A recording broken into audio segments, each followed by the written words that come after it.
최근에 의대 정원이 확정됐죠. 관련해서 말들이 많은데 일단 배정된 상황을 보면 2대8 정도의 비율을 나눠 가졌습니다. 총 2,000명 증원이 확정된 상태에서 인구 절벽에 필연적으로 따라오는 지방 소멸은 결국 지방 의사들을 소멸시켰고, 이에 정부는 서울대를 제외한 지방 국립 거점대학교를 중점으로 지방 의대 정원을 늘려 지역 인재를 늘리겠다고 선언한 상황이죠. 현황을 보시면 우리나라 지방 국립 거점대학교인 경상대는 124명, 충북대는 151명이나 증원이 된 것을 볼 수 있는데, 자료를 보시면 지방 국립 거점대학교들이 유독 정원이 많이 증가했고 2025년에는 총은 200명으로 증가했다는 것을 보실 수 있죠. 이러한 상황 속에 의사협회도 가만히 있지 않고 대응에 들어갔죠. 전공의들은 파업, 의대생들은 휴학에 들어간 상태인데, 전공의 파업으로 인해 병원에 의사가 없어서 사람이 죽었다, 앰뷸런스를 타고 일명 병원 뺑뺑이를 돌았다 등 굉장히 많은 이야기가 나오고 있죠. 이러한 파업이 장기화될수록 대한민국 의료계의 구멍은 점점 더 커져가고 있는 상황입니다. 물론 정부도 손 놓고 있지만은 않은 게 현재까지 강경한 입장을 고수하고 있죠.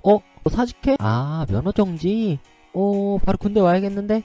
여기도 노예 부족해 라고 하면서 으름장을 놓고 있고, 그와 더불어 최근에는 공중보건의사와 군의관 247명을 각 병원으로 파견해 전공의 의료 공백을 메꾸려고 노력 중이죠. 게다가 PA 간호사라고 인턴들이 하고 있는 일을 어느 정도 하고 있는 간호사라고 보시면 될 것 같은데, 사실 이게 우리나라에서는 불법이에요. 물론 공공연하게 실행되고 있었지만 이것도 합법화 수순을 밟으면서 의료 공백에 대응하고 있는 상태입니다. 이렇게 점점 더 심해져가는 갈등 속에서 우리 국민들은 불안에 떨고 있죠. 과연 전 세계에서 가장 좋은 의료 체계를 갖추었다는 우리 대한민국의 의료계의 문제는 무엇이고, 또 그것을 어떻게 해결해야 되는지 지식 전구와 함께 알아보겠습니다.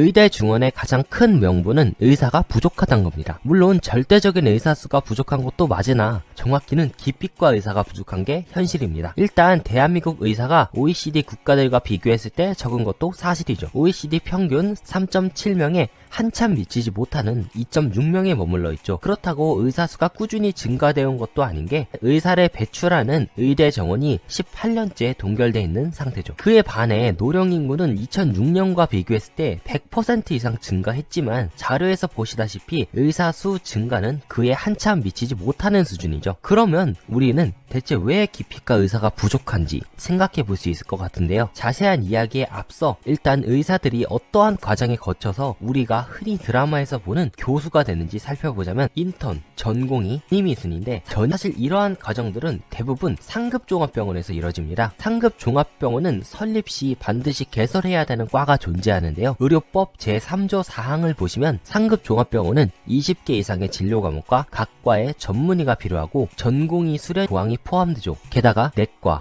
외과, 산부인과, 소아과 이 4개를 묶어서 필수 진료과라고 하는데, 이것들이 반드시 포함돼야 되죠. 의대를 졸업하고 나서 1년의 인턴의 생활을 거친 뒤 자신의 과를 선택하고 이제 전공의, 즉 레지던트로서의 4년 생활을 시작하는 거죠. 이때 월급이 300만원에서 400만원 정도 되는데, 의사라는 명성에 비해 하는 일의 강도에 비해 많지 않은 금액이죠. 일로는 논문 작성, 응급 콜받기, 수술 준비, 어시 등 한눈에 봐도 굉장히 많은 일을 하고 있는 노예 수준의 근무 강도를 보내고 있는 게 현실이죠. 근데 또 이게 인기과들은 괜찮아요. 여기는 사람이 많거든요. 통계를 보시면 흔히들 기피과로 알고 계시는 소아과는 39%, 해귀학과는 47%, 흉부외과는 37%를 기록했는데 필요 정원의 절반도 못 미치는 비율을 기록했죠. 그에 반해 인기과의 대명사인 성형외과, 안과, 재활의학과는 하늘을 뚫을 기세죠. 사람이 많으면 그만큼 일이 분산되고, 그러면 상대적으로 일이 적겠죠. 당직 같은 근무 사이클도 넉넉하게 돌아가면서 삶의 질도 조금 더 올라가겠고요. 하지만 기피과는 다르죠. 큰 대형 병원의 전공의가 나 혼자인 게 이상한 일이 아닙니다. 이러면 이제 독박을 쓰는 거죠. 결국 이게 나중에 큰 리턴을 보고 일종의 투자라는 개념에서 근무를 하고 있는 건데, 관련해서 내가 기피과를 수련하게 된다면 결국 인기과,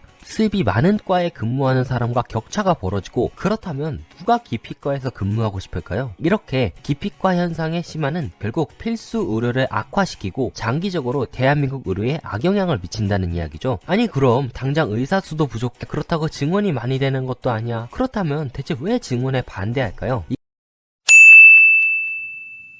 이게 의사협회가 주장하고 있는 게, 우리나라는 적은 의사 수에 비해 높은 의료 수준, 높은 의료 이용료를 가지고 있는 게, 이는 높은 전문의 비율, 최고 수준의 의사 노동시간, 낮은 수가, 높은 의료 접근성, 많은 환자 수가 있다고 주장하고 있죠. 의사와 국민의 전문의 선호 형상이 굉장히 강해 개원의도 전문의 비중이 월등히 높고 낮은 수가로 인해 국민들은 언제 어디서든 쉽게 병원, 의원을 방문해 수준 높은 의료 서비스를 받을 수 있다는 거죠. 그럼 우선 수가를 살펴보겠습니다. 우리나라는 크게 보자면 행위별 수가제, 질병군별 포괄 수가제를 사용하고 있는데 행위별 수가제는 진료에 소모되는 거즈, 붕대, 약품들의 수가를 매겨 의료진이 행위를 제공할 때마다 가격을 책정하는 제도죠. 질병군별 포괄수가제는 백내장이라든지 충수염 혹은 탈장 같은 우리나라에서 4개과 7개 항목에 대해서 적용 중인 상태인데, 즉 이 7개에 포함되는 질병에 대해서는 정해진 가격만 지불하면 된다는 뜻이죠. 사실 이게 우리나라 건강보험 제도를 악화시키는 주범이기도 하죠. 돌아와서 이런 수가 자체가 낮으니 병의원 입장에서는 낮은 수가 때문에 더 많은 환자들의 진료를 봐야 했고, 이는 자연스럽게 의사 및 보건의료 인력의 노동시간 증가와 강도 증가로 이어졌다는 거죠. 아니 근데 좀 이상하지 않으세요? 지방에는 의사가 없다고 난리인데 왜 의료 접근성이 높냐? 현재 지방에는 의사가 없어요.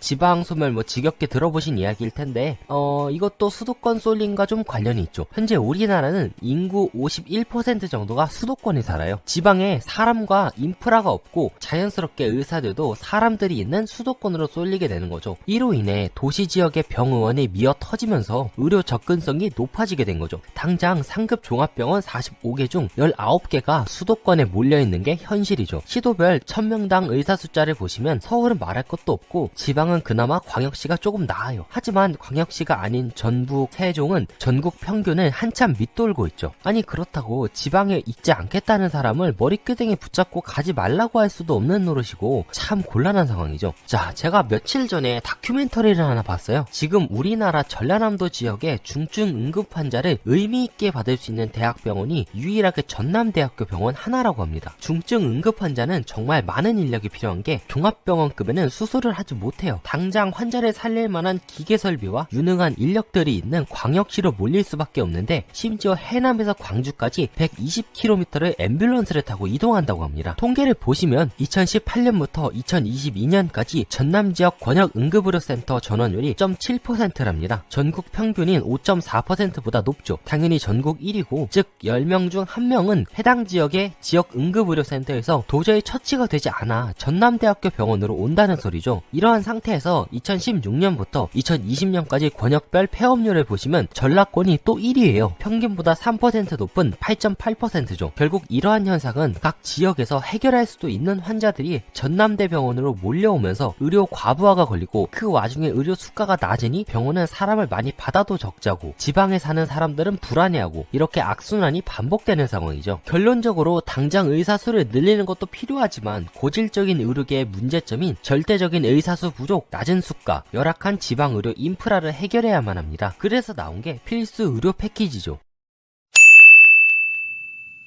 필수 의료 패키지는 정부가 추진 중인 의료개혁인데, 여기에는 4가지가 있어요. 의료인력 확충, 지역의료 강화, 의료사고 안전망 구축, 보상체계 공정성 제고. 오늘은 여기서 3가지를 알아보겠습니다. 우선 인력 확충인데, 이 카테고리의 핵심은 3개예요. 의사수 확충, 교육 및 수련 혁신, 전문의 중심 병원 전환. 의사수 확충이야 당장 내년부터 2000명 증원이 확정된 상태고, 현행 3058명에서 5058명으로 증원된 상황이죠. 교육 및 수련 혁신을 보자면 필수 실습 비중 50% 이상 확대, 수련 기회 확대, 근무 시간 단축, 필수 진료과, 전공의 급여 인상 등이 반영됐죠. 이는 결국 우리 젊은 의사들에게 필수 진료 과목의 메리트를 높이면서 대놓고 필수 진료 과목을 키우겠다는 소리죠. 전문의 중심 병원을 살펴보자면 현행 대학병원들은 전공의 중심의 병원이죠. 자료에서 봤듯이 전공의가 없으면 당장 병원이 돌아가지 않을 정도로 많은 일을 하고 있죠. 그러니 전공의들이 파업을 하자 이 꼴이 난 거죠. 이제 전문의 중심으로 개편을 해 전공의 위임 업무를 축소하고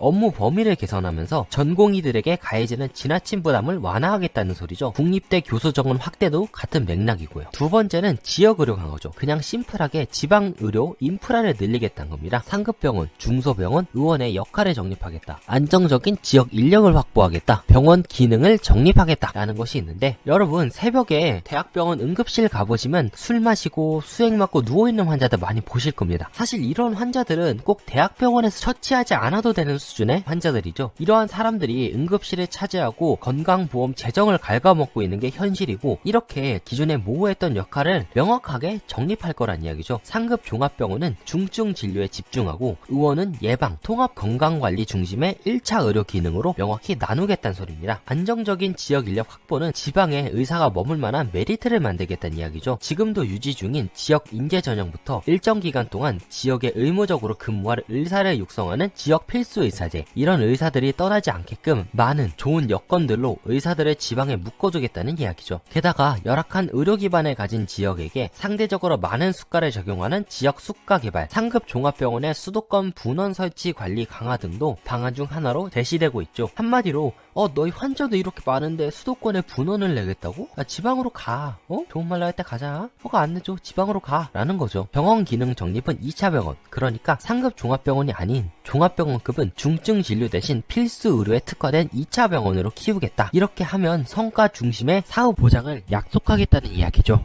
세 번째는 보상체계 공정성 제고인데, 필수 의료 친화 보상체계 개편, 최근에 말이 많은 비급여 관리체계 확립, 또 말이 많은 미용의료 관리체계 부분이 조금 담겨있죠. 필수 의료 친화 보상체계 개편은 기본적으로 필수 의료인 중증 응급의료 수가 가산, 소아 관련 입원료 인상, 정신과 폐쇄병동 관리료 인상 등이 담겨있죠. 게다가 지불제도도 조금 개편을 했는데, 기존에는 획일성, 그러니까 모든 행위의 건보료가 일괄적으로 인상이 됐다면 이제는 필수 의료를 집중적으로 인상해 필수 의료 행위를 하는 의료인에게 메리트를 부여하겠다는 소리죠. 또 상대적으로 낮은 수가를 손보기 위해 상대가치 지불제도도 개혁했는데, 기존에는 급여 항목의 가격 조정이 어려웠다면 이제는 2년 주기로 재평가를 통해 가격 조정하기 용이하게 만들겠다는 이야기죠. 다음은 비급여 관리체계 확립인데, 대표적인 게 혼합진료 금지가 있죠. 흔히 말하는 백내장, 도수치료 등 혼합진료 과목들은 거의 모든 지표에서 90%가 훌쩍 넘는 비율로 혼합진료가 이루어지고 있고, 이는 건보 재정에 가장 심각한 악영향을 주고 있죠. 이러한 부분을 금지시키고 주기적으로 재평가에 제외시키겠다는 이야기죠. 미용 개선도 말이 많죠. 아니 당장 의대만 졸업해서 강남의 피부과에 들어가서 월 1000만원 이상 달달하게 뽑아먹는 의사들을 보면서 전공의가 혼자라서 개고생하는 흉부외과 전공의들은 무슨 생각을 할까요? 아니 내가 이거 왜 해? 나도 레이저 쏘고 억대 연봉 가져가면 되는데? 라는 생각이 들 수밖에 없죠. 이러한 현상들을 종합적으로 검토해 시술 자격 개선을 추진하겠다는 소리죠.